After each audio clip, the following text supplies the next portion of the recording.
romanticscholar.org. This audiobook reading is provided for free, and in accordance with the wishes of the original author, falls into the public domain 6 months after publication. If you wish to support the reader, follow the link in the description. The text being read aloud does not in any way, shape, or form reflect the views of the reader. It is for informational and educational purposes only. Introduction.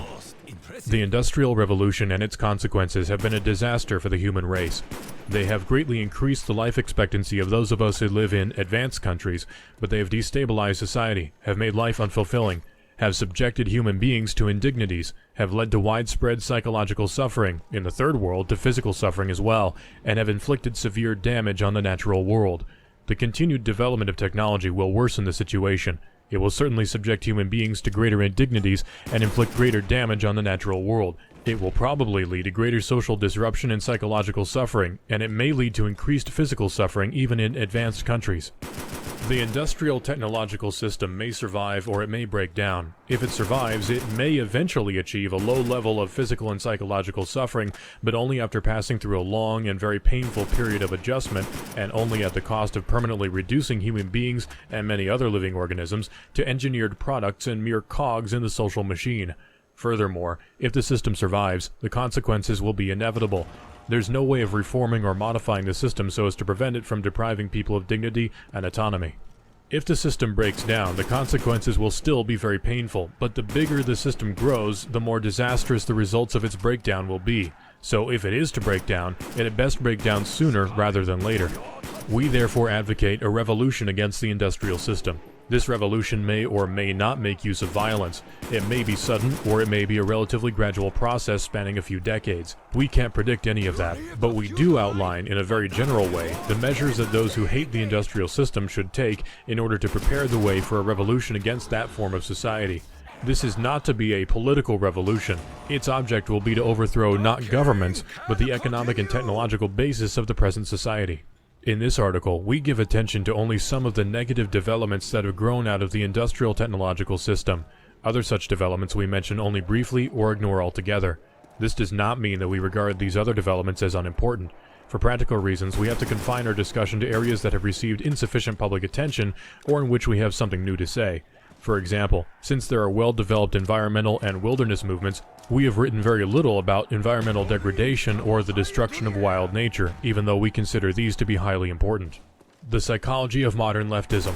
Footnote: this text was sent in June 1995 to the New York Times and the Washington Post by the person who calls himself FC, identified by the FBI as a Unabomber, whom authorities have implicated in 3 murders and 16 bombings. The author threatened to send a bomb to an unspecified destination with intent to kill unless one of the newspapers published this manuscript. The Attorney General and the Director of the FBI recommended publication. This article was published in the Washington Post, September 19, 1995. Almost everyone will agree that we live in a deeply troubled society. One of the most widespread manifestations of the craziness of our world is leftism. So a discussion of the psychology of leftism can serve as an introduction to the discussion of the problems of modern society in general. But what is leftism? During the first half of the 20th century, leftism could have been practically identified with socialism. Today, the movement is fragmented, and it's not clear who can properly be called a leftist. When we speak of leftists in this article, we have in mind mainly socialists, collectivists, politically correct types, feminists, gay and disability activists, animal rights activists, and the like. But not everyone who is associated with one of these movements is a leftist. What we are trying to get at in discussing leftism is not so much movement or an ideology as a psychological type, or rather a collection of related types. Thus, what we mean by leftism will emerge more clearly in the course of our discussion of leftist psychology.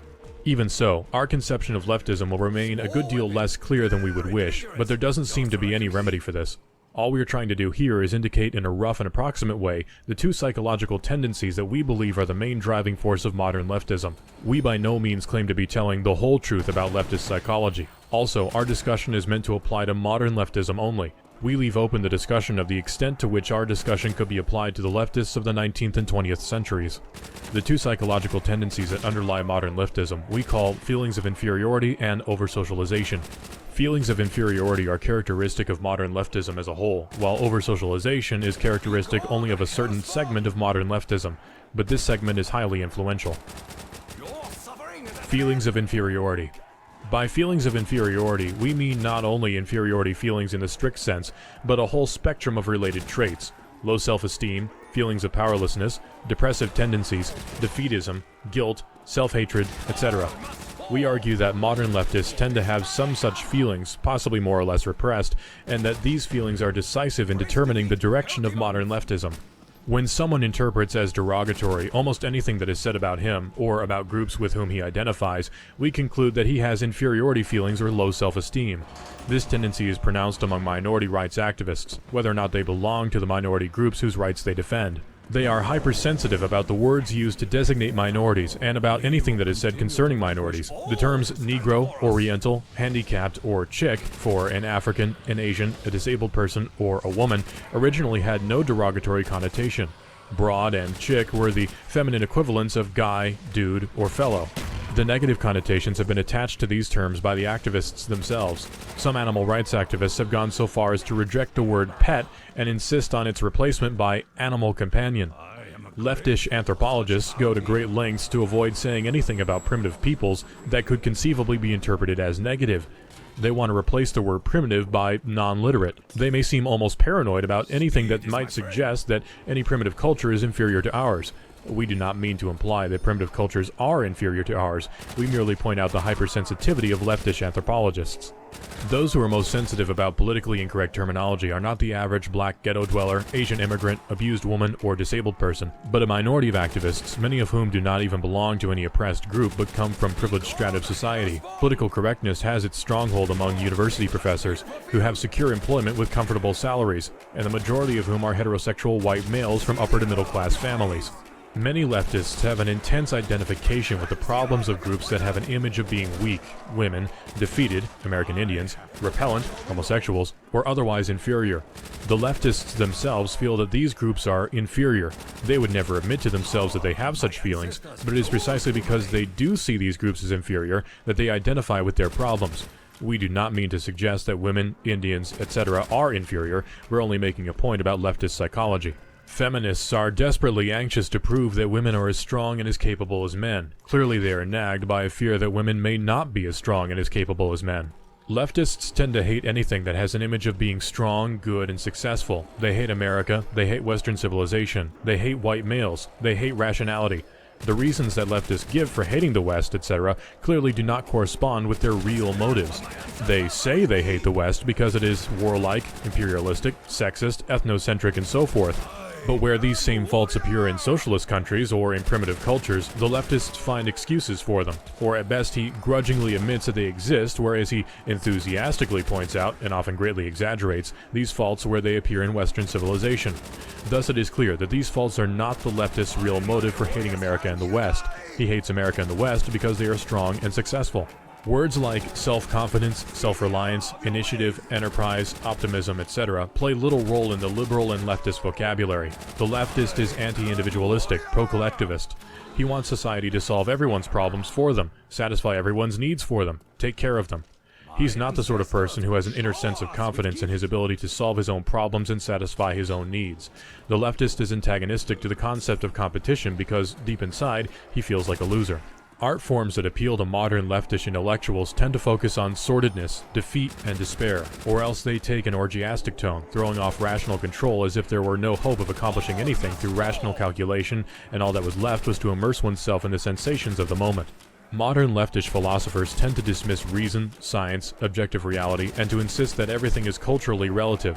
It is true that one can ask serious questions about the foundations of scientific knowledge, and about how, if at all, the concept of objective reality can be defined. But it is obvious that modern leftish philosophers are not simply cool-headed logicians systematically analyzing the foundations of knowledge. They are deeply involved emotionally in their attack on truth and reality. They attack these concepts because of their own psychological needs. For one thing, their attack is an outlet for hostility, and to the extent that it is successful, it satisfies the drive for power. More importantly, the leftist hates science and rationality because they classify certain beliefs as true, i.e. successful, superior, and other beliefs as false, i.e. failed, inferior. The leftist's feelings of inferiority run so deep that he cannot tolerate any classification of some things as successful or superior and other things as failed or inferior. This also underlies a rejection by many leftists of the concept of mental illness and of the utility of IQ tests. Leftists are antagonistic to genetic explanations of human abilities or behavior because such explanations tend to make some persons appear superior or inferior to others. Leftists prefer to give society the credit or blame for an individual's ability or lack of it. Thus, if a person is inferior, it is not his fault, but society's, because he has not been brought up properly. The leftist is not typically the kind of person whose feelings of inferiority make him a braggart, an egoist, a bully, a self-promoter, a ruthless competitor. This kind of person has not wholly lost faith in himself. He has a deficit in his sense of power and self-worth, but he can still conceive of himself as having the capacity to be strong, and his efforts to make himself strong produce his unpleasant behavior. But the leftist is too far gone for that. His feelings of inferiority are so ingrained that he cannot conceive of himself as individually strong and valuable, hence the collectivism of the leftist. He can feel strong only as a member of a large organization or a mass movement with which he identifies himself. Notice the masochistic tendency of leftist tactics. Leftists protest by lying down in front of vehicles. They intentionally provoke police or racists to abuse them, etc. These tactics may often be effective, but many leftists use them not as a means to an end, but because they prefer masochistic tendencies. Self-hatred is a leftist trait. Leftists may claim that their activism is motivated by compassion or by moral principles, and moral principle does play a role for the leftists of the over-socialized type, but compassion and moral principle cannot be the main motives for leftist activism. Hostility is too prominent a component of leftist behavior, so is the drive for power. Moreover, much leftist behavior is not rationally calculated to be of benefit to the people whom the leftists claim to be trying to help. For example, if one believes that affirmative action is good for black people, does it make sense to demand affirmative action in hostile or dogmatic terms? Obviously, it would be more productive to take a diplomatic and conciliatory approach that would make at least verbal and symbolic concessions to white people who think that affirmative action discriminates against them. But leftist activists do not take such an approach because it would not satisfy their emotional needs. Helping black people is not their real goal. Instead, race problems serve as an excuse for them to express their own hostility and frustrated need for power. In doing so, they actually harm black people, because the activists' hostile attitude toward the white majority tends to intensify race hatred. If our society had no social problems at all, the leftists would have to invent problems in order to provide themselves with an excuse for making a fuss. We emphasize that the foregoing does not pretend to be an accurate depiction of everyone who might be considered a leftist. It is only a rough indication of a general tendency of leftism. Over-socialization. Psychologists use the term socialization to designate the process by which children are trained to think and act as society demands. A person is said to be well socialized if he believes in and obeys the moral code of his society and fits in well as a functioning part of that society. It may seem senseless to say that many leftists are over-socialized, since the leftist is perceived as a rebel. Nevertheless, the position can be defended. Many leftists are not such rebels as they seem. The moral code of our society is so demanding that no one can think, feel, and act in a completely moral way. For example, we are not supposed to hate anyone, yet almost everyone hates somebody at some time or another, whether he admits it to himself or not. Some people are so highly socialized that the attempt to think, feel, and act morally imposes a severe burden on him. In order to avoid feelings of guilt, they continually have to deceive themselves about their own motives and find moral explanations for feelings and actions that in reality have a non-moral origin. We use the term over-socialized to describe such people. Over-socialization can lead to low self-esteem, a sense of powerlessness, defeatism, guilt, etc.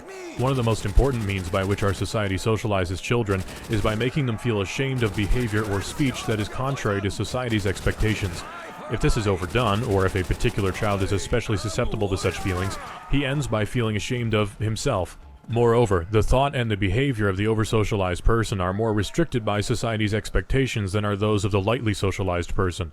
The majority of people engage in a significant amount of naughty behavior. They lie, they commit petty thefts, they break traffic laws, they goof off at work, they hate someone, they say spiteful things, or they use some underhanded trick to get ahead of the other guy. The over-socialized person cannot do these things, or if he does do them, he generates in himself a sense of shame and self-hatred. The over-socialized person cannot even experience, without guilt, thoughts or feelings that are contrary to the accepted morality. He cannot think unclean thoughts. And socialization is not just a matter of morality.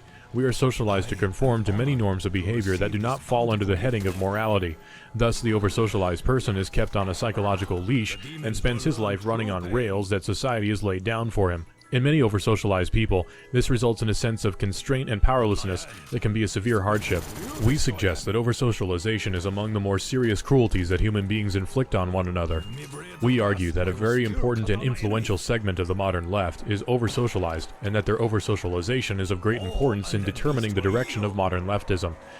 Leftists of the oversocialized type tend to be intellectuals or members of the upper middle class. Notice the university intellectuals constitute the most highly socialized segment of our society and also the most left-wing segment.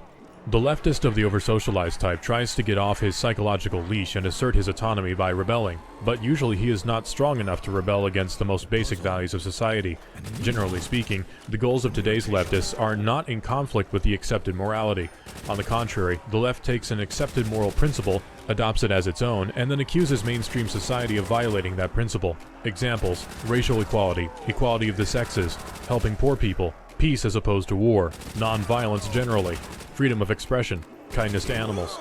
More fundamentally, the duty of the individual to serve society and the duty of society to take care of the individual. All these have been deeply rooted values of our society, or at least of its middle and upper classes, for a long time. These values are explicitly or implicitly expressed or presupposed in most of the material presented to us by the mainstream communications media and the educational system. Leftists, especially those of the oversocialized type, usually do not rebel against these principles, but justify their hostility to society by claiming, with some degree of truth, that society is not living up to these principles. Here's an illustration of the way in which the oversocialized leftist shows his real attachment to the conventional attitudes of our society while pretending to be in rebellion against it. Many leftists push for affirmative action, for moving black people into high-prestige jobs, for improved education in black schools, and more money for such schools. The way of life of the black underclass they regard as a social disgrace. They want to integrate the black man into the system, make him a business executive, a lawyer, a scientist, just like upper-middle-class white people. The leftists will reply that the last thing they want is to make the black man into a copy of the white man. Instead, they want to preserve African American culture. But in what does this preservation of African American culture consist? It can hardly consist in anything more than eating black-style food, listening to black-style music, wearing black-style clothing, and going to a black-style church or mosque. In other words, it can express itself only in superficial matters. In all essential respects, most leftists of the oversocialized type want to make the black man conform to white middle-class ideals.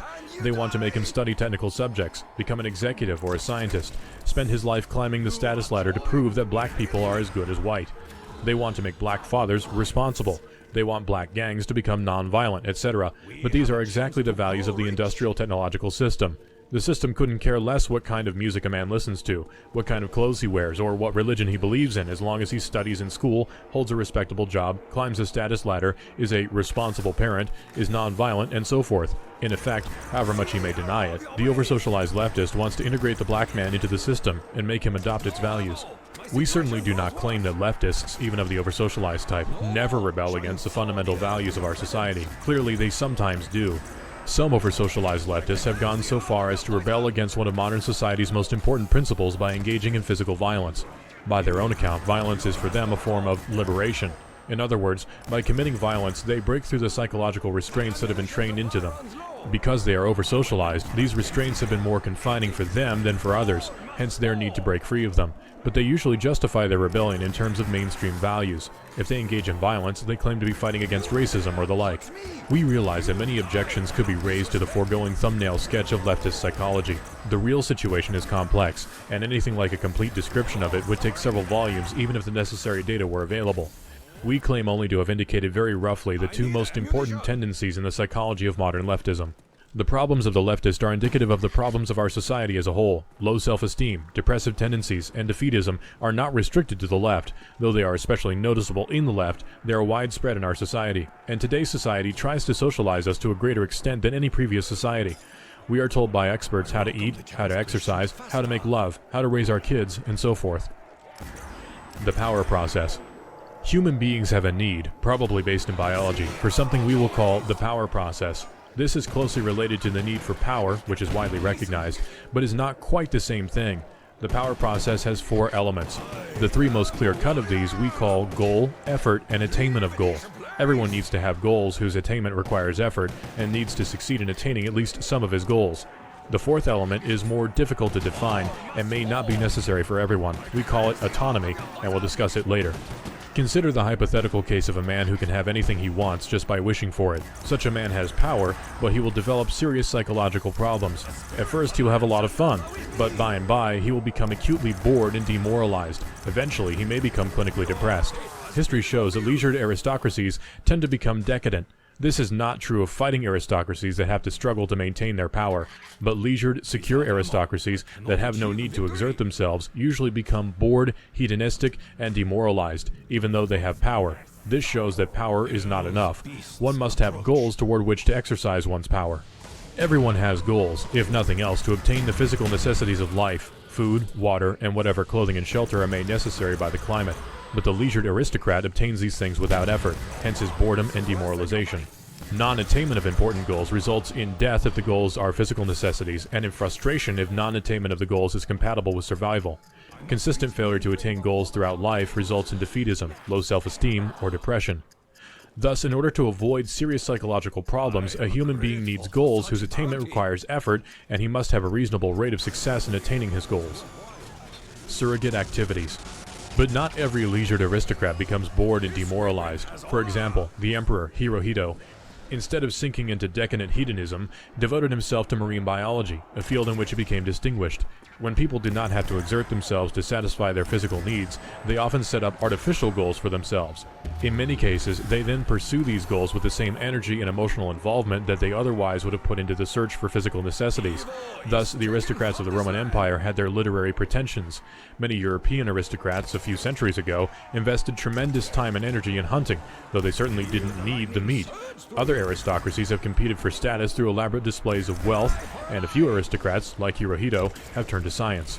We use the term surrogate activity to designate an activity that is directed toward an artificial goal that people set up for themselves merely in order to have some goal to work toward, or let us say, merely for the sake of the fulfillment that they get from pursuing the goal.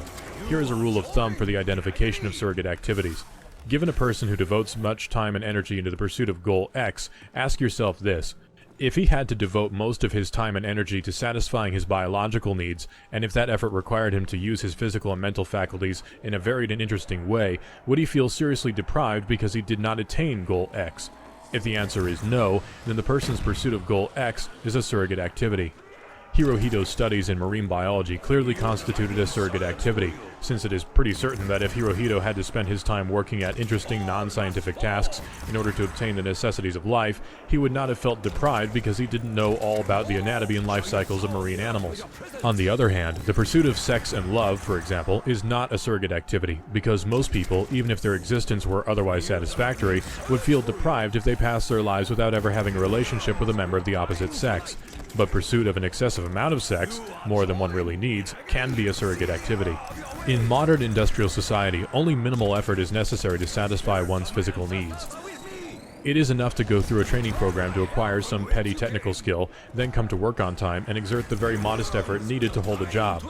The only requirements are a moderate amount of intelligence and, most of all, simple obedience. If one has those, society takes care of one from cradle to grave.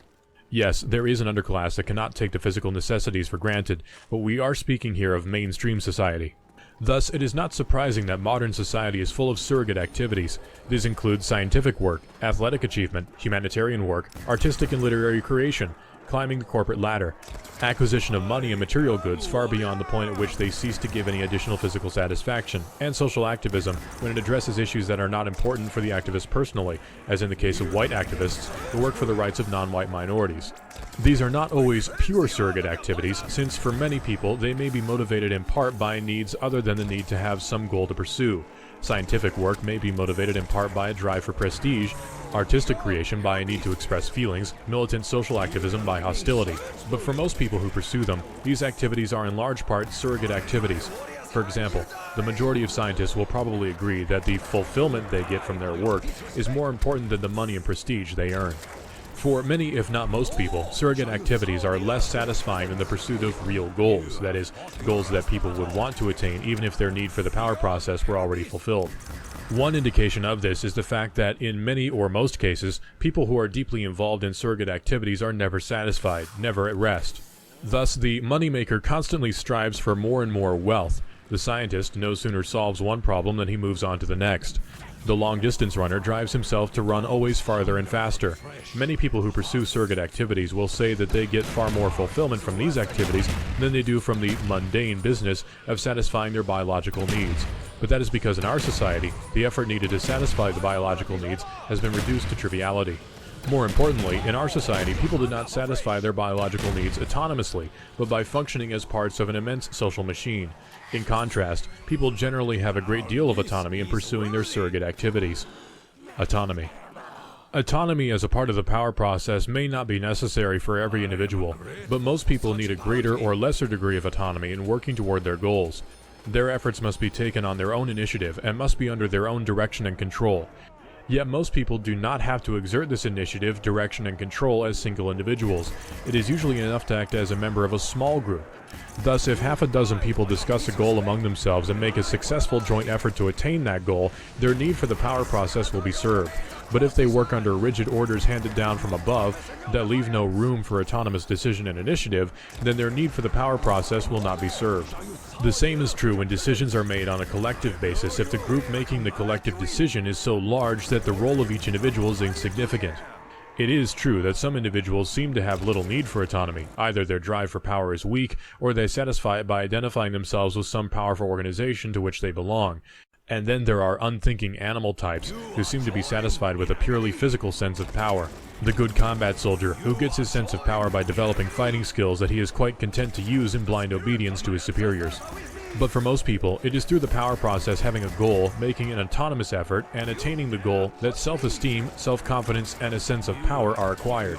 When one does not have adequate opportunity to go through the power process, the consequences are, depending on the individual and the way the power process is distributed, boredom, demoralization, low self-esteem, inferiority feelings, defeatism, depression, anxiety, guilt, frustration, hostility, spouse or child abuse, insatiable hedonism, abnormal sexual behavior, sleep disorders, eating disorders, etc. Sources of social problems. Any of the foregoing symptoms can occur in any society, but in modern industrial society, they are present on a massive scale. We aren't the first to mention that the world today seems to be going crazy. This sort of thing is not normal for human societies. There is good reason to believe that primitive man suffered from less stress and frustration and was better satisfied with his way of life than modern man is. It is true that not all was sweetness and light in primitive societies. Abuse of women was common among Australian Aborigines. Transsexuality was fairly common among some of the American Indian tribes. But it does appear that, generally speaking, the kinds of problems that we have listed in the preceding paragraph were far less common among primitive peoples than they are in modern society. We attribute the social and psychological problems of modern society to the fact that society requires people to live under conditions radically different from those under which the human race evolved, and to behave in ways that conflict with the patterns of behavior that the human race developed while living under the earlier conditions.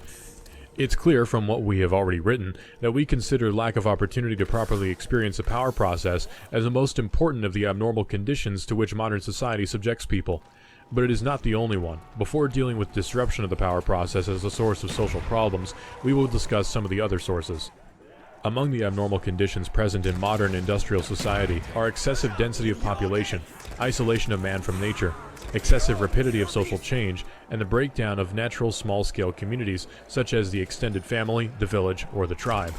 It is well known that crowding increases stress and aggression. The degree of crowding that exists today and the isolation of man from nature are consequences of technological progress. All pre-industrial societies were predominantly rural.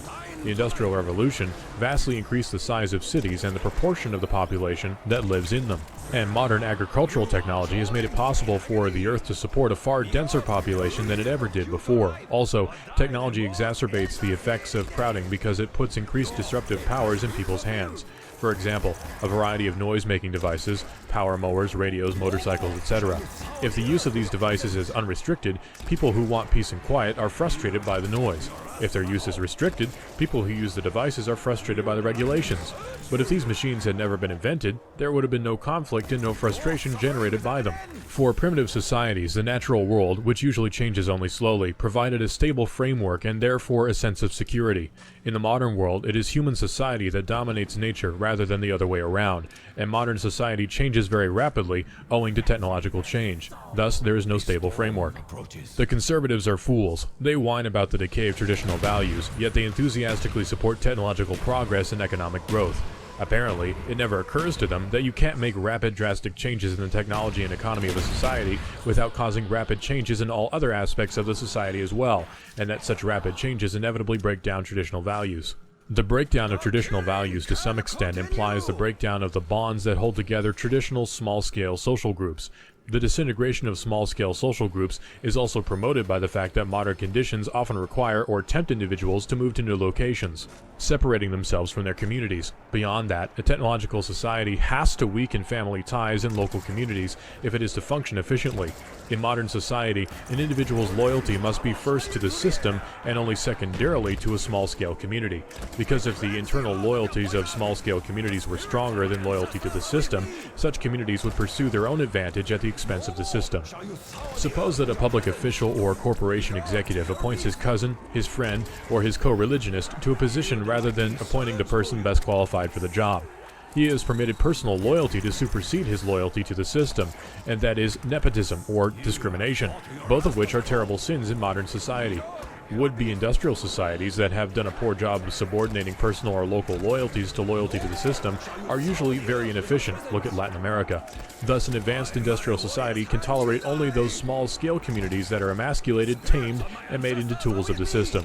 Crowding, rapid change, and the breakdown of communities have been widely recognized as sources of social problems, but we do not believe that they are enough to account for the extent of the problems that are seen today. A few pre-industrial cities were very large and crowded, yet their inhabitants did not seem to have suffered from psychological problems to the same extent as modern man. In America today, there are still uncrowded rural areas, and we find there the same problems as in urban areas, though the problems tend to be less acute in the rural areas. Thus, crowding does not seem to be the decisive factor. On the growing edge of the American frontier during the 19th century, the mobility of the population probably broke down extended families and small-scale social groups to at least the same extent as these